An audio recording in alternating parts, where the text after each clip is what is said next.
सभी बच्चों का एक बार फिर से जोरदार स्वागत। प्यारे बच्चों, आज का जो वीडियो लेक्चर है, ये मान के चलिए वो वीडियो लेक्चर आपके 12th के साथ साथ आगे आने वाली क्लासों के लिए भी बहुत ज़्यादा इम्पोर्टेंट है।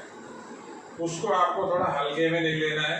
वेक्टर चल रहा है, इस चैप्टर का नाम है, पूरा नाम तो है वेक्टर स्पेस। वेक्टर स्पेस का मतलब अपन जो 3D के अंदर इस वेक्टर को पढ़ रहे हैं। तो मैंने आपको इससे पहले जो 3 लेक्चर बताए थे, उस 3 के बाद जो ये चौथा वीडियो लेक्चर है सबसे ज्यादा इम्पोर्टेंट है। कल मैंने 13.3 के अंदर आपको लास्ट में छोड़ा था, दो सदिशों का गुणनफल 2 प्रकार का होता है। पहला, 2 सदिशों का अदिश गुणनफल और दूसरा 2 सदिशों का सदिश गुणनफल। मैंने अदिश गुणनफल स्टार्ट ही किया था और ये कहा था कि बेटा आगे अपन जो अगला वीडियो लेक्चर पढ़ेंगे इसमें इसके केसेस को डिस्कस करेंगे, इसकी डीप थ्योरी को समझेंगे। तो सबसे इम्पोर्टेंट ये चीज है, आप इसको बड़े तरीके से देखिए। ये माइंड में नहीं आनी चाहिए बात कि सर ये चैप्टर एक नंबर के क्वेश्चन आएंगे तो हम ये कर लेंगे। मे भी हो सकता है वो आपसे वैसे भी हो जाए, लेकिन जो इसकी थ्योरी है ये आपको आगे वाले चैप्टर में भी बहुत हेल्प करेगी। तो बहुत इम्पोर्टेंट है। मैंने कल आपको यहाँ पर ये बता के बात क्लोज की थी, 2 सदिशों का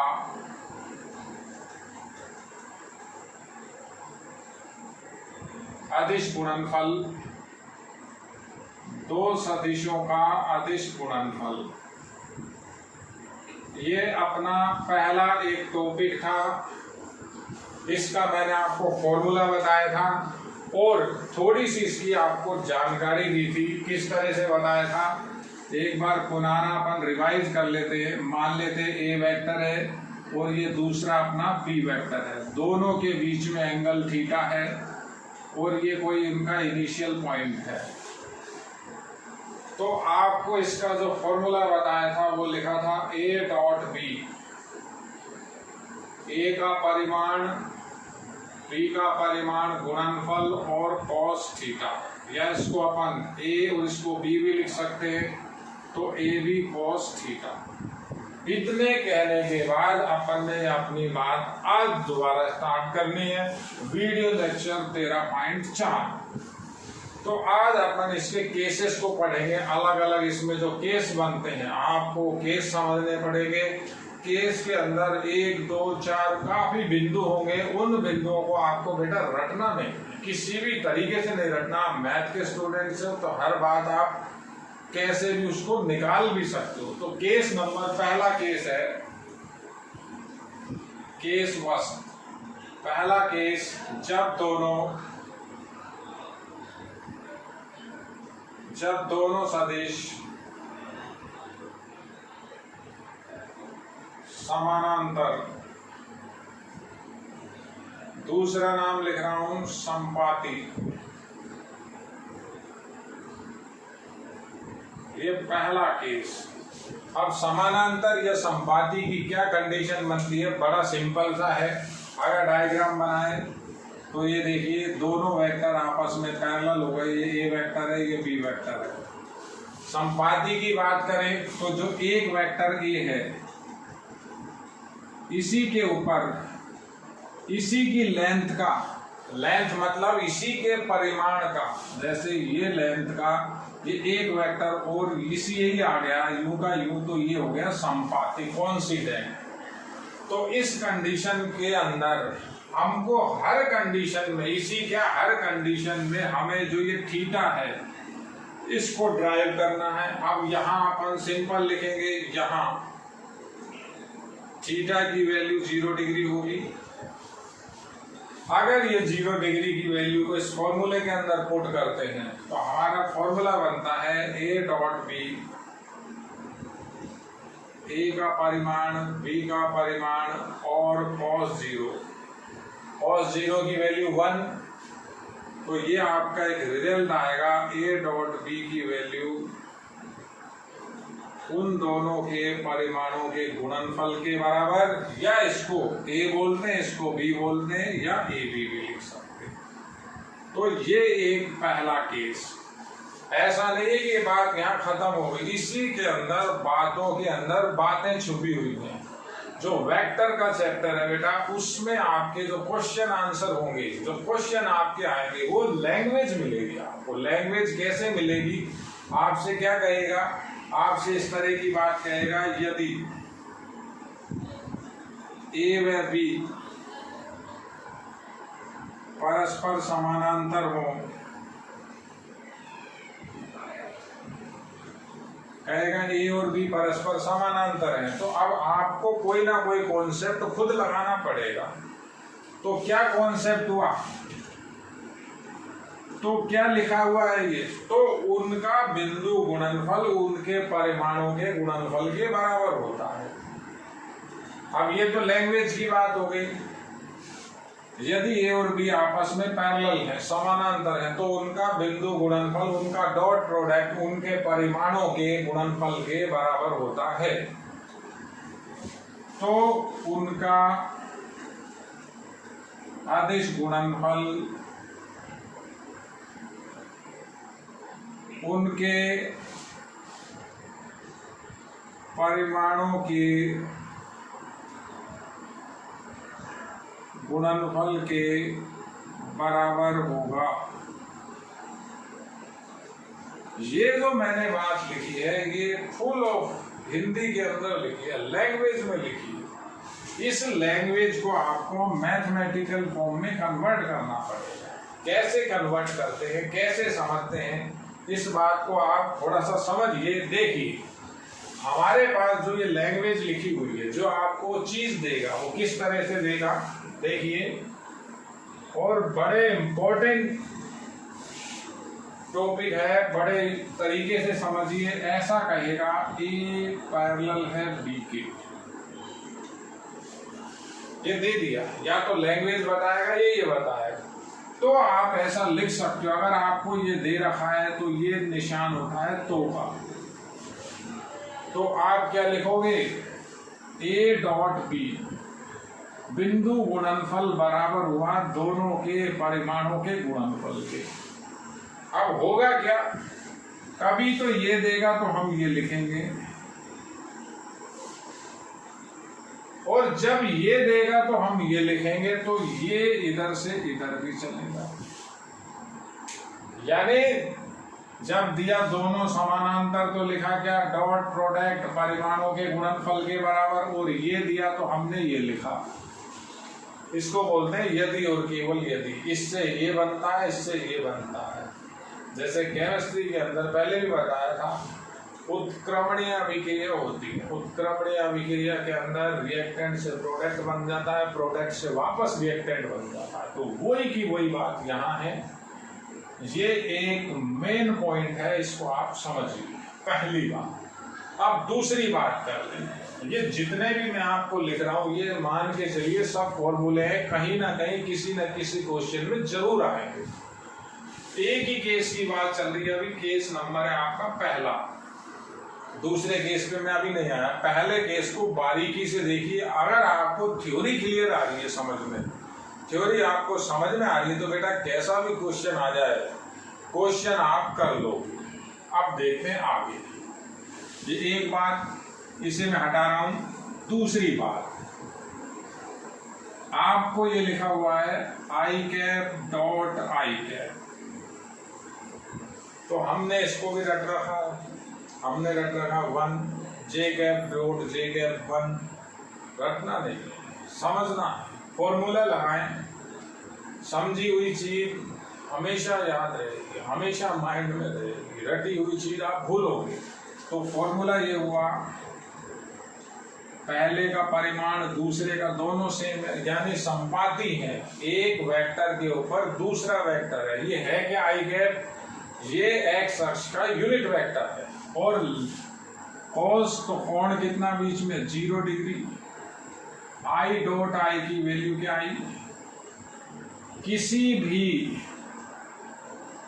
यूनिट वेक्टर, कोई सा भी यूनिट वेक्टर हो, अल्फा कैप का जो परिमाण होता है हमेशा 1 होता है। कैसा भी यूनिट वेक्टर हो, उसका जो परिमाण होगा यूनिट वेक्टर होता ही ऐसा सदिश जिसका परिमाण इकाई हो, तो इसका परिमाण इकाई, क्यों इकाई, इसके ऊपर कैप लग रहा है यूनिट वेक्टर। ये हमेशा आपको समझना है, कहीं भी इसमें भूल नहीं करनी, ये ऑलवेज ट्रू है। तो ये 1 cos 0 1, तो 1 का 3 बार गुणा किया 1 आया। ऐसे ही हम लिखते हैं j का j कैप से इंटू कौन सा, dot product k cap dot product k cap फिर 1। एक ये छोटी सी बेसिक चीज ये क्या है, अक्षों के यूनिट वेक्टर। अब एक और फॉर्मूला सबसे इंपॉर्टेंट, सबसे ज्यादा काम आएगा। आपकी जो बुक है राजस्थान बोर्ड की, उसमें कम से कम 7 क्वेश्चन ऐसे जिनमें वो फॉर्मूला काम जरूर करेगा। कैसा, मैंने लिखा अल्फा डॉट अल्फा, तो अल्फा डॉट अल्फा निकाले अगर, तो हमारे पास तो यही फॉर्मूला है। कैसे वैल्यू लिखोगे, अल्फा का परिमाण दोबारा अल्फा का परिमाण cos 0 डिग्री, cos 0 1 हो गया, अल्फा डॉट अल्फा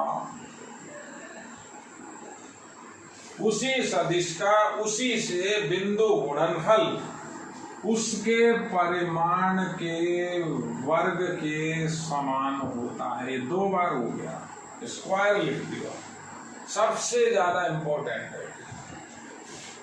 इसके ऊपर ये कई क्वेश्चन ऐसे होंगे तो यहीं से स्टार्ट करेंगे। इसकी दूसरी लैंग्वेज भी है अल्फा डॉट अल्फा, तो अगर ये लिखूं अल्फा फिर अल्फा, जैसे ये लिखा, देखिए परिमाण है, अगर या तो मापांक लगाओ अंदर वेक्टर लिखो, मापांक के बिना लिख रहे हो तो बिना वेक्टर के लिखो, अल्फा अल्फा cos 0, तो अल्फा डॉट अल्फा की वैल्यू अल्फा स्क्वायर के बराबर। ये कम काम आता है, सबसे ज्यादा काम ये आता है। तो ये पहला केस है, इसको अच्छे से समझिए। इसमें जो भी मैंने पॉइंट लिखे हैं उनको देखिए। केस नंबर 1 था जब दोनों सदिश आपस में समपाती हैं। अब देखिए आप केस नंबर 2।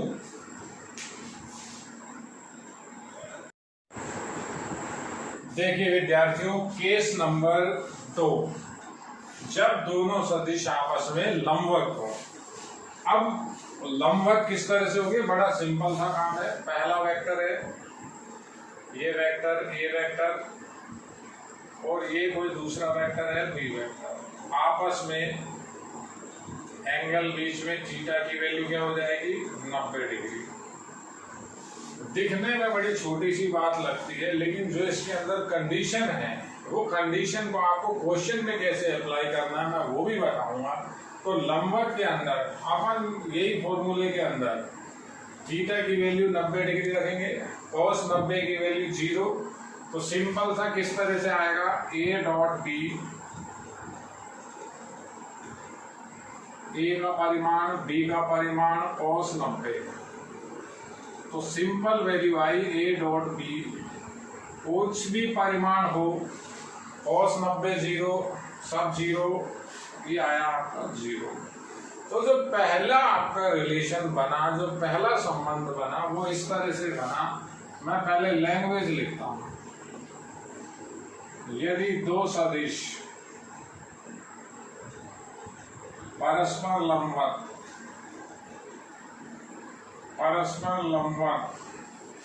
तो उनका बिंदु गुणनफल 0 होता है, लिखा हुआ। तो उनका बिंदु गुणनफल या डॉट प्रोडक्ट 0 होगा।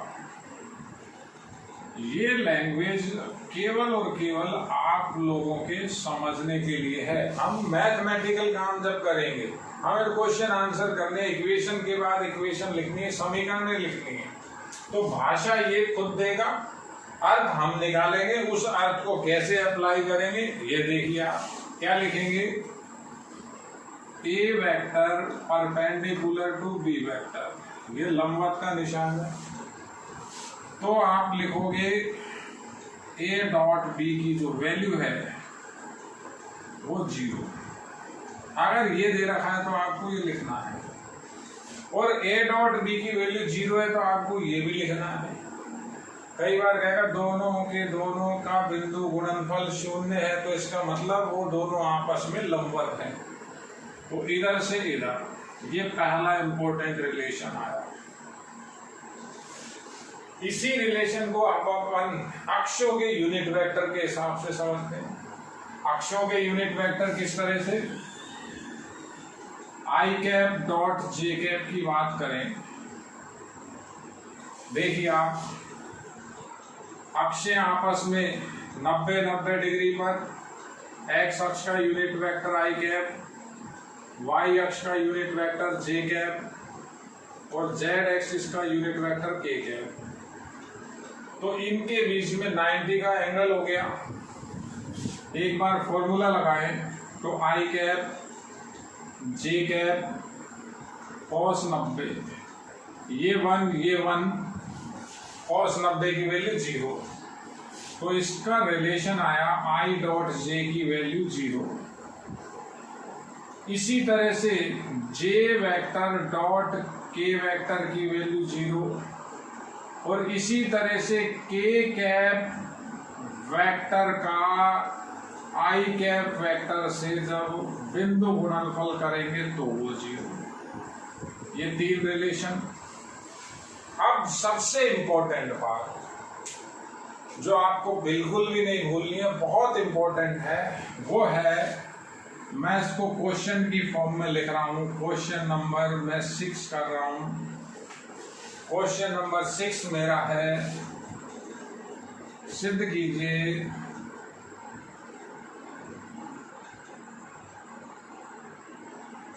कीजिए बिंदु गुणनफल यानी डॉट प्रोडक्ट, जो बिंदु गुणनफल होता है क्रम विनिमय की। देखिए विद्यार्थियों, क्वेश्चन नंबर 6 है, सिद्ध कीजिए कि अदिश गुणनफल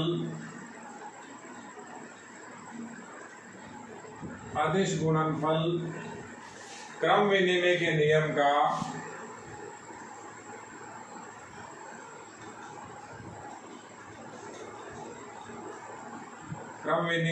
नियम का पालन करता है।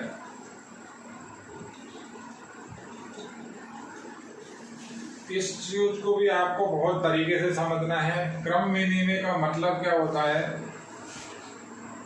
ए डॉट बी अगर मैं निकालता हूं, सॉल्यूशन है इसका, देखिए हल, ए डॉट बी की वैल्यू अगर निकालें तो सिंपल सी फॉर्मूला है ए बी कॉस थीटा। मैं ये वाला फॉर्मूला लगा दिया, ए बी कॉस थीटा, एक ही बात है। और अगर अपन बी डॉट ए निकालें तो बी पहले आ जाएगा, ए बाद में आ जाएगा, बात एक ही रहेगी। कारण क्या है, कारण ये है कि ये जो हमारे पास रिजल्ट आया है ये हमारे पास एक अदिश राशि है। तो अदिश राशि को अपन कैसे भी लिखें, 4 गुणा 5 लिखें या 5 गुणा 4 लिखें, एक ही बात है। दोबारा इसको नंबर 1 दिया, इसी को मैं ऐसे लिख सकता हूँ, ए को आगे बी को पीछे, A B cos theta. Number 2, तो 1 व 2 से बड़ा सिंपल सा क्वेश्चन है, by 1 and 2 A dot B की जो वैल्यू है वो आपकी बी डॉट ए के इक्वल आई। इसको बोलते हैं क्रम विनिमय का नियम। किसके अंदर, अदिश गुणनफल के अंदर। ये डॉट प्रोडक्ट लिखा है, ए डॉट बी की वैल्यू बी डॉट ए के इक्वल होगी ही होगी। इसको हमेशा याद रखना है। इसी की सहायता से मैं इन तीनों को ऐसा भी लिख सकता हूं, जे कैप डॉट आई कैप, के कैप डॉट जे कैप, ये बराबर हो जाएगा आई कैप डॉट के कैप। देखिए तो इस रिजल्ट को देखिए, एक ये छोटा सा क्वेश्चन है, हालांकि ये क्वेश्चन बोर्ड में कभी नहीं पूछा जाएगा, फिर भी लिख दिया a डॉट b की वैल्यू b डॉट a के इक्वल होती है। लेकिन ये जो क्रम विनिमय का नियम है ये सदिश गुणनफल में लागू नहीं होता। उसकी बात मैं बाद में करूंगा, फिर भी मैं आपको एक बार लिख देता हूं। a क्रॉस b, ये क्या हुआ, वेक्टर प्रोडक्ट हुआ, सदिश गुणनफल हुआ, बराबर नहीं होता b क्रॉस a के। यानी क्रम विनिमय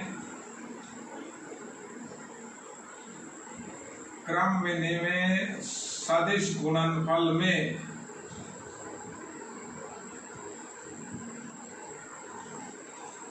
लागू नहीं होगा।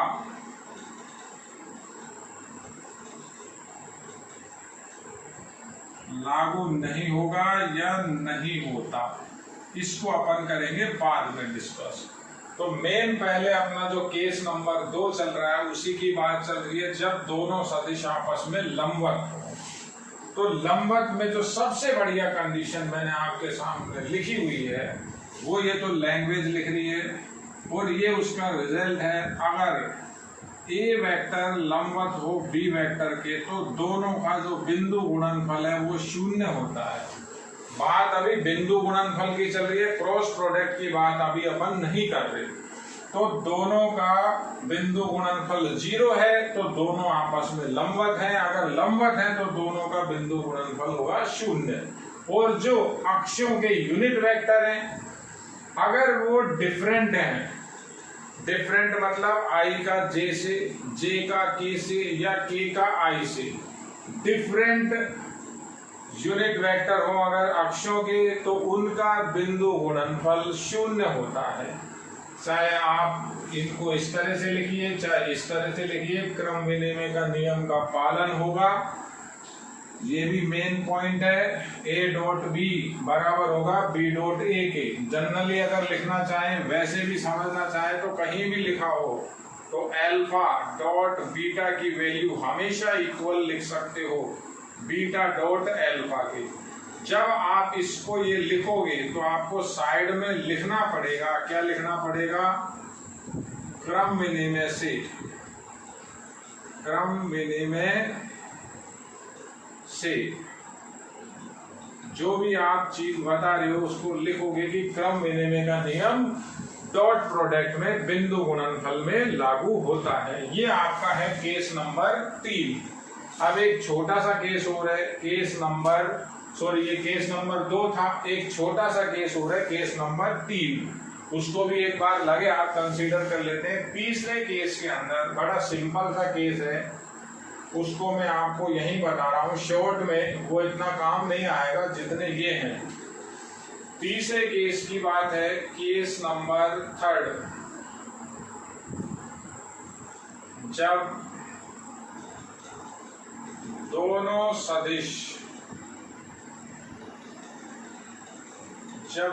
सदिश विपरीत समदिश हो, विपरीत हो समदिश हो, मतलब ये एक वेक्टर इधर है एक वेक्टर इधर है। जैसे ए वेक्टर की डायरेक्शन ये है, बी वेक्टर की डायरेक्शन ये है, ये इनका इनिशियल पॉइंट है ओ।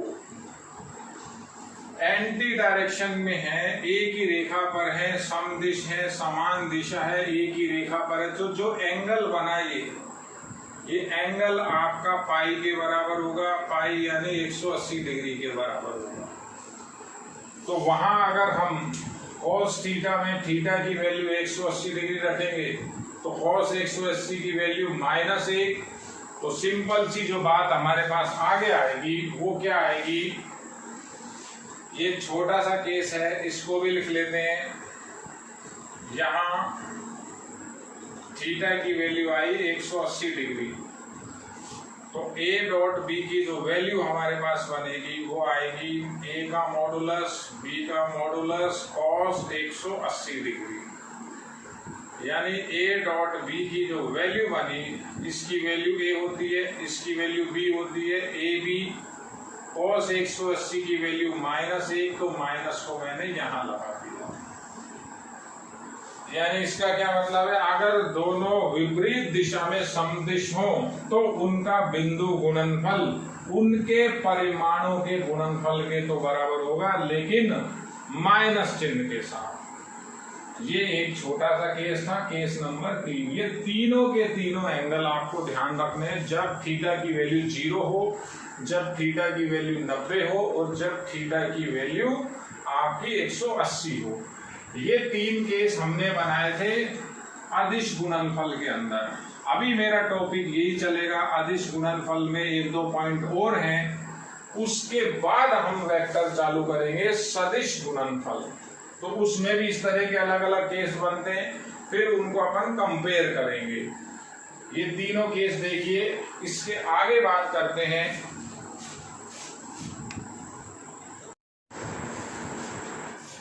बच्चों। अब बात करेंगे अपन सबसे मेन टॉपिक जो आपके इस बार 2021 में क्वेश्चन आएगा, 1 नंबर का क्वेश्चन जरूर आएगा, 100% श्योर, हर बार आता है वो है आपका जो टॉपिक प्रोजेक्शन के ऊपर, प्रक्षेप के ऊपर। तो मैं टॉपिक का नाम लिख रहा हूं, अच्छे से समझिए आप। प्रक्षेप, प्रक्षेप यानी प्रोजेक्शन।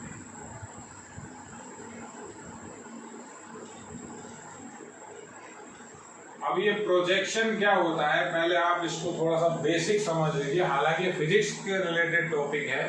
प्रोजेक्शन का मतलब होता है कि जैसे मेरे पास कोई वस्तु है, जैसे मेरे पास ये मार्कर है, अगर मैं इस मार्कर को देख रहा हूं तो मेरी जो देखने की निगाह है वो किस एंगल में है। अगर मैं इस तरह से देख रहा हूं तो मुझे ये 3D के अंदर दिख रहा है। 3D के अंदर मतलब कि मुझे इसके अंदर ये जो इसकी मोटाई है, ये जो इसकी गहराई है, जो भी इसके अंदर हाइट है, डिस्टेंस है, सब दिख रही है। लेकिन अगर मैं इसी मार्कर को बिल्कुल 90 डिग्री से देखूं या मैं इसकी रिफ्लेक्शन देखूं तो मुझे एक ये लाइन की फॉर्म में दिखेगा, एक रेखा की फॉर्म में दिखेगा।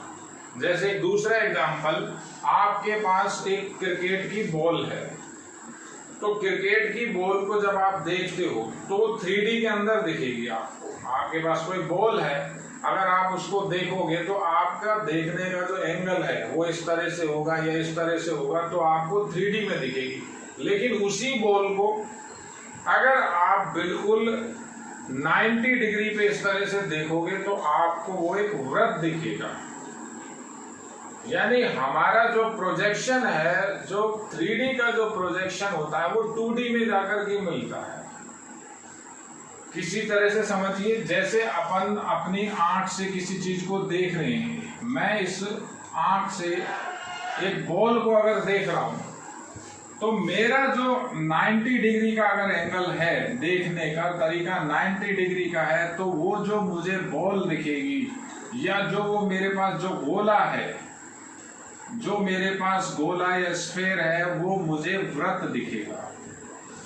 ऐसे ही आपके पास अगर कोई घनाभ है, घनाभ को जैसे आप डस्टर काम में लेते हैं, डस्टर को मैं अगर 90 डिग्री से या किसी एक विशेष एंगल से देखूंगा तो यही का यही घनाभ मुझे इसकी एक ही फलक दिखेगी। ये मुझे किस तरह से दिखेगा, वृत्त की फॉर्म में दिखेगा, ये मुझे आयत दिखेगा। अगर मेरे पास घन है तो मुझे वो वहां पर वर्ग की फॉर्म में दिखेगा। तो ये हमारे पास अगर पेन है, जैसे मेरे पास ये पेन लिखा हुआ है, ये मेरा एक पेन है, तो अगर मैं इस पेन को 90 डिग्री से देखूंगा या किसी विशेष एंगल से देखूंगा तो मुझे ये पेन एक लाइन की फॉर्म में दिखेगा। हाँ, ये जरूर हो सकता है कि आपको इस तरह से थोड़ा सा आयत दिख जाए। तो 3D का जो प्रोजेक्शन बनता है वो जाकर के 2D में बनता है। मेन पॉइंट तो इसका ये होता है। अब आपको प्रोजेक्शन के अंदर क्या पढ़ना है, अपन को ये कुछ भी नहीं पढ़ना है, तो आपको मैंने एक जनरल बात बताई है, ये तो एक रेफरेंस दिया है। जैसे आपके पास एक किताब है, आप इस किताब को अगर देख रहे हो तो उसमें मोटाई भी है, उसके अंदर लंबाई भी है, चौड़ाई भी है, लेकिन आप किस एंगल से देखो। जैसे समझिए आप बात को, जैसे मेरे पास ये कॉपी है, अगर मैं इस कॉपी को ऐसे देखूंगा 90 डिग्री से तो मुझे क्या दिखेगा, एक आयत दिखेगा। अगर मैं ऐसे देख रहा हूँ इस कॉपी को 90 डिग्री से तो मुझे एक ये इस तरह का आयत दिखेगा।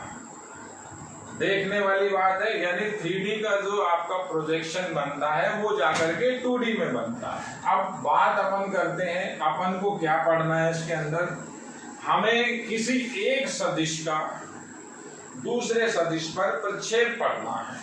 फॉर एग्जाम्पल, इसकी थ्योरी को आप समझिए, फॉर्मूला बनेगा इसका, वो मैं फॉर्मूला किस तरह से आ रहा है वो आपको बताना चाह रहा हूँ, उसको अच्छे से देखिए। जैसे मेरे पास कोई ए वेक्टर है, ये ए वेक्टर है, और ये कोई दूसरा वेक्टर है बी वेक्टर। मैं क्या चाहता हूं कि जो इस बी का ए पर प्रक्षेप है, हम हेडिंग पहले डाल देते हैं, बी का ए पर प्रक्षेप, ये हेडिंग का नाम हो गया। इसकी लैंग्वेज को आपको खास तौर से देखना पड़ेगा। लैंग्वेज कई बार डबल मीनिंग निकाल देती है। ऐसा भी लिखा हुआ है और ये भी लिखा हुआ है, ए वेक्टर पर बी वेक्टर का प्रक्षेप।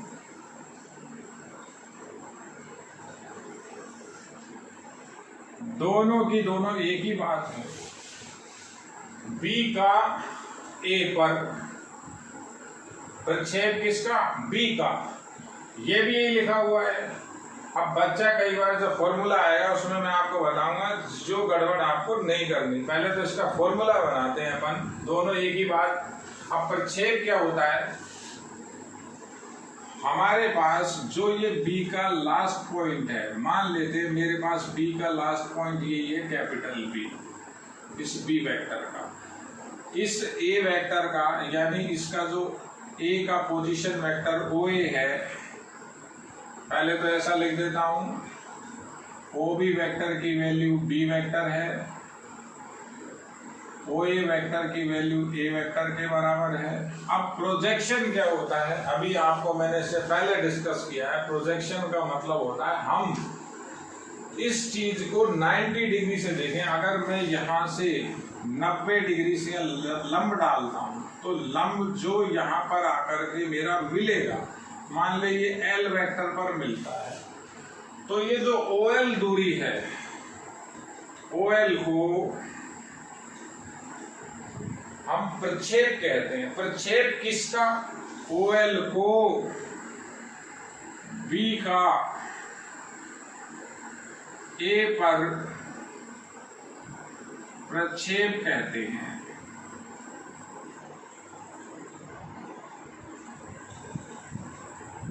सबसे पहले तो आप ये बात समझिए, ये पूरी लेंथ तो OA लेंथ है, ये वेक्टर ए वेक्टर लिखा हुआ है, OA वेक्टर की वैल्यू तो ए वेक्टर है। प्रक्षेप क्या हो गया, ये OL दूरी। प्रक्षेप हमेशा एक दूरी होती है, कोई वेक्टर नहीं आएगा, दूरी निकाल रहे हो आप। अब दूरी कैसे निकलेगी, मान लेते हैं बीच का कोण थीटा है, तो पहली इक्वेशन तो ये लिख दी, बी का ए पर प्रक्षेप, बी का ए पर प्रक्षेप हो गया OL, नंबर 1 डाल दिया। ये जो अपन ने थ्योरी बताई, यानी जो मैंने आपको भूमिका बताई, उससे लिखा है। अब एक सिंपल सी बात कर रहे हैं, बिल्कुल सिंपल काम है। ये त्रिभुज है, इस त्रिभुज के अंदर अपन कोस थीटा की वैल्यू निकालें तो कोस थीटा की वैल्यू क्या आ जाएगी, आधार OL अपॉन आधार और कर्ण OB। बिल्कुल सिंपल बात। तो इसका मतलब OL की वेक्टर, OL की वैल्यू आ गई OB cos theta. OL vector मेरे किसके इक्वल आ गया, OB दूरी है जो। अब अगर दूरी की बात करें तो OB दूरी B दूरी के बराबर, तो मैं लिख सकता हूं इसको स्मॉल v कोस थीटा बड़ा सिंपल काम है, देखिए इसको। फॉर्मूला जो बनेगा उसको तो अपन को समझ नहीं समझना, फॉर्मूला में यहाँ लिखूंगा। अब आते हैं अपन वेक्टर प्रोडक्ट में। ए डॉट बी की जो वैल्यू होगी, यहाँ इस डायग्राम से देखें, ए डॉट बी की वैल्यू क्या होती है, ए बी कॉस थीटा। ये बी कॉस थीटा की वैल्यू यहां से निकाल रहा हूं, A dot B upon A B cos theta हो गया। तो ओ एल आ गया आपका, ओ एल क्या आ गया, ए डॉट बी अपॉन ए है, तो इस ए को इसके साथ लिख सकते हैं। देखिए एक ही बात है, तो अपने पास OL की वैल्यू क्या आई, OL की वैल्यू आई, ये क्या लिखा हुआ है, ये यूनिट वेक्टर लिखा हुआ है। किसका यूनिट वेक्टर है, ए सदिश का मात्रक सदिश है। तो OL की value I A cap dot product B सदिश। अब भाषा को आप समझना, मैं अब लैंग्वेज लिखूंगा, लैंग्वेज बिल्कुल इंपॉर्टेंट है। ये लिखा क्या हुआ है, OL क्या है, B का A पर प्रक्षेप, B का A पर प्रक्षेप बराबर, जो सूत्र आ रहा है हमारे पास वो आ रहा है, ये सब हटा रहा हूं मैं, B का A पर प्रक्षेप क्या बना हमारे पास, A कैप डॉट बी सदिश। अब ये सूत्र क्या है, याद रहता नहीं, बच्चा कैप इसमें लगा देता है, वेक्टर इसमें लगा देता है, तो कैसे याद रखोगे इसको। आप ऐसा मान के चलो, जिसका प्रक्षेप निकालना है, प्रक्षेप किसका निकालना है आपको, बी का, प्रक्षेप किसका, बी का, तो जिसका प्रक्षेप निकालना है वो तो वेक्टर, और जिस पर है या बचा हुआ जो है उसका यूनिट वेक्टर। जिसका प्रक्षेप हो, फिर सुनिए आप, जिसका प्रक्षेप हो बी का वो तो वेक्टर और बचा हुआ यूनिट वेक्टर। अब मैं जैसे ऐसा लिखूं, एल्फा का बीटा वेक्टर पर प्रक्षेप, तो एल्फा का निकालना है प्रक्षेप, तो क्या लिखेंगे अपन, एल्फा को तो खाली वेक्टर डॉट दूसरे को यूनिट वेक्टर। आगे पीछे लिख सकते हो, क्रम विनिमय का नियम लगता ही लगता है। इस बात को आप अच्छी तरह से समझ लीजिए। देखिए दोबारा समझ लीजिए, ये दोनों एक ही लैंग्वेज है, इनको लैंग्वेज का अर्थ निकालो आप। ऐसा लिखा हुआ है, X cap dot Y vector. अब इसकी लैंग्वेज क्या बनेगी, मैंने अभी बताया, एल्फा का यानी जिसका प्रक्षेप होता है वो सिंपल रहता है। अब इसको अपन ऐसे लिखेंगे, y का x y सदिश का x सदिश पर प्रक्षेप। लैंग्वेज को समझो, फॉर्मूला बनेगा। अगर आपने इसको गलत लिख दिया सारा काम खराब हो जाए। मेरे पास ये लिखा हुआ है, y कैप डॉट x सदिश, तो इसका मतलब क्या हुआ, x सदिश का जो प्लेन है, प्लेन मतलब जिस पर कैप नहीं है, उसका प्रक्षेप है। x सदिश का y सदिश पर प्रक्षेप। आपको डेरिवेशन चाहे नहीं आए, लेकिन ये जो आपको लिखा हुआ है इस लैंग्वेज को समझना पड़ेगा। किसका प्रक्षेप है, किस पर है, जिसका प्रक्षेप हो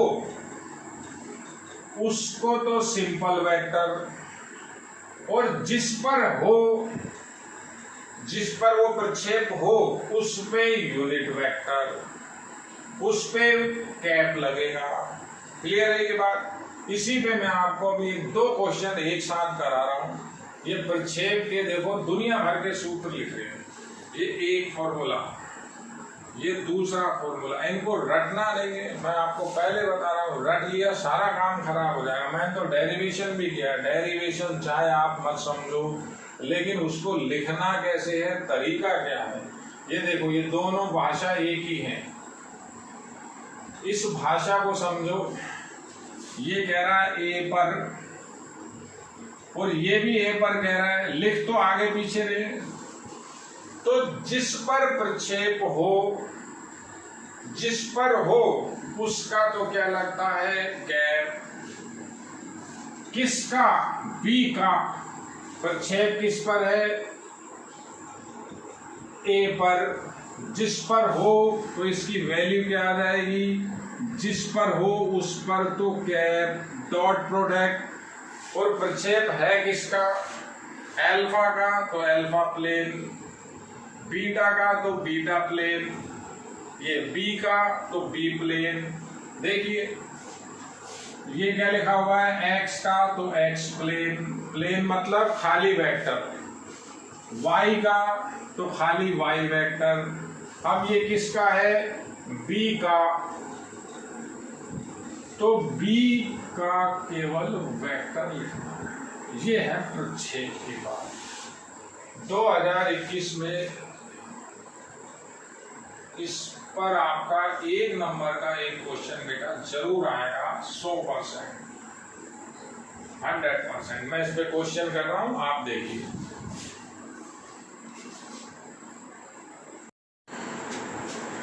देखिए विद्यार्थियों, 2 क्वेश्चन एक साथ लिखे हुए हैं। इनमें से एक क्वेश्चन 1 नंबर का जरूर आएगा, केवल डिजिट चेंज हो जाएगी। तो दोनों क्वेश्चन में थोड़ा सा फर्क है, लिखने का फर्क है, भाषा का फर्क है। पहले इसको कर लेते हैं। कह रहा है इस सदिश इतने पर, इस सदिश का प्रक्षेप ज्ञात करो। तो मैं लिख रहा हूं, सॉल्यूशन कैसे करेंगे। देखिए दोनों को पहले तो आप मान लीजिए, इसको अल्फा वेक्टर मान लिया पहले वाले को, आई कैप 2j माइनस के, इसको बीटा मान लिया 2i plus j cap plus 3k cap. अब आपको मैंने अभी बताया था, एक चीज पकड़नी है, अपन को प्रक्षेप निकालना किसका है, हमें प्रक्षेप इसका निकालना है, बीटा का प्रक्षेप ज्ञात करना है। ठीक है, जिसका प्रक्षेप निकालना हो उसका जो वेक्टर होता है वो प्लेन चलता है। आप देखिए, तो मैं पहले तो लैंग्वेज लिख रहा हूं, अल्फा सदिश पर बीटा सदिश का प्रक्षेप बराबर बीटा सदिश का निकालना है।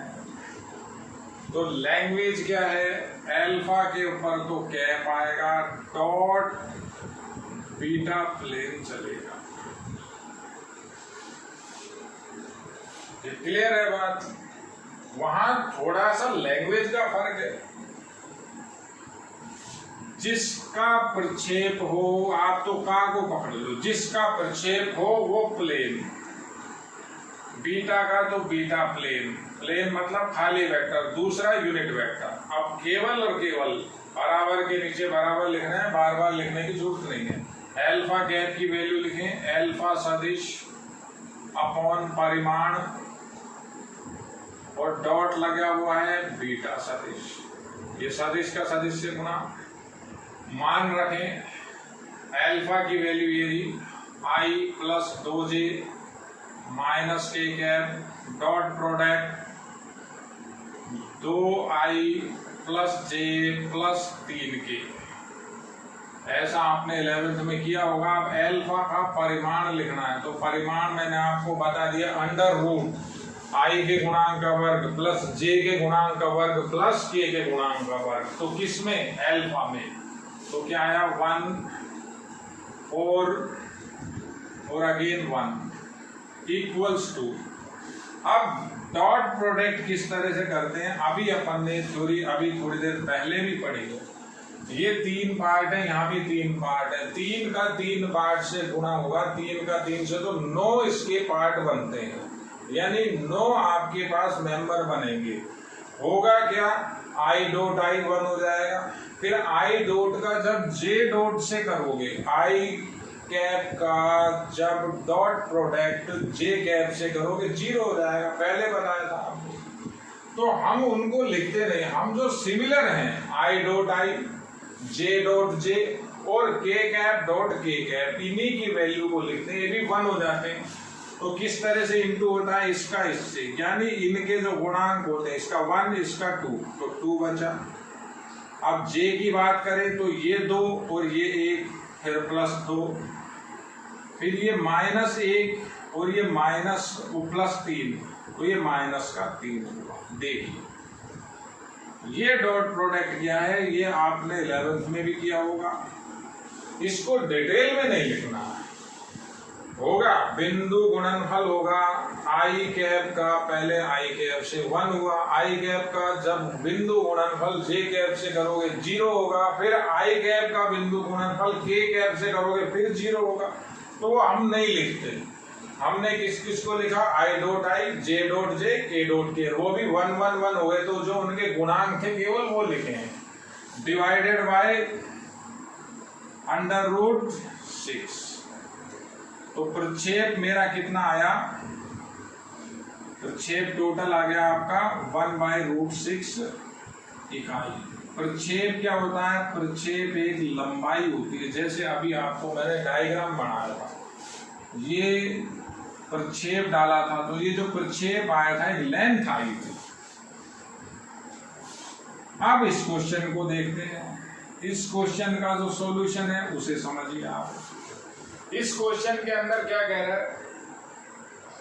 बात वही है, बात का तरीका बदल लिया। इसमें भी पहले मैं नामकरण करता हूं, एल्फा मान लिया, आई प्लस 2j माइनस के कैप, बीटा मान लिया, कुछ ही मान लो, 2i cap plus j cap plus 3k cap. अब ये क्या कह रहा है? मैं पहले वही लिख रहा हूं, एल्फा वेक्टर का बीटा वेक्टर पर प्रक्षेप। अब भाषा का फर्क है, देखो यहां लिखा हुआ है एल्फा पर बीटा का, इसमें लिखा हुआ है एल्फा वेक्टर का बीटा पर। तो जिसका प्रक्षेप निकालते हैं, यहां भी हम क्या देखते हैं? बीटा का, यहां एल्फा का, तो जिसका प्रक्षेप हो उसको प्लेन वेक्टर लिखते हैं। तो इसका सूत्र क्या बनेगा? एल्फा सदिश डॉट प्रोडक्ट बीटा कैप। देखिए ये इतना सा फर्क है इन दोनों सवालों, सिंपल वही का वही चलेगा। एल्फा सदिश डॉट बीटा कैप की वैल्यू लिखी, बीटा सदिश अपॉन बीटा सदिश का परिमाण, सिंपल। ऊपर अभी गुणा किया था, देखिए नीचे फर्क आएगा। एल्फा की वैल्यू रखी, आई कैप 2j माइनस के डॉट प्रोडक्ट बीटा की 2i j cap 3k cap, नीचे किसका परिमाण आ गया? परिमाण अब बीटा वेक्टर का आया। तो बीटा वेक्टर का परिमाण कैसे निकालोगे? 4, 1 और 9। देखिए अब ये जो गुणा है अभी वही किया था, आई का आई से 2, फिर ये 2 और ये -1 और ये -3 बटा √14। तो अब रिजल्ट आया आपका 1/√14 इकाई। इकाई लिखनी है, केवल लंबाई है तो खाली इकाई। देखिए दोनों के दोनों क्वेश्चन इंपॉर्टेंट है, इनमें से कोई सा भी क्वेश्चन आ सकता है। ऐसा मत कर देना कि लैंग्वेज तो ये आई और आपने ये फॉर्मूला लगा दिया। ऐसा कर चुके बच्चे, मैं इसीलिए इस चीज को आपको अलग अलग एक्सप्लेन कर रहा हूँ। और लैंग्वेज ये आई तो आपने ये फॉर्मूला लगा दिया। आप फिर सुने एक बार, एक चीज को पकड़ लो आप, जिसका प्रक्षेप हो बीटा का है तो वो बीटा वेक्टर खाली प्लेन आएगा, दूसरा कैप लगेगा। यहां भी देख लो, एल्फा का प्रक्षेप पूछ रहा है, एल्फा का प्रक्षेप है तो एल्फा प्लेन है, दूसरे पे कैप लगेगा। ये 2021 में एक क्वेश्चन आपका श्योर है इस पर, क्योंकि इसमें एक एक नंबर के 2 क्वेश्चन है। एक क्वेश्चन 2 नंबर का है, एक क्वेश्चन 3 नंबर का। देखिए बेटा,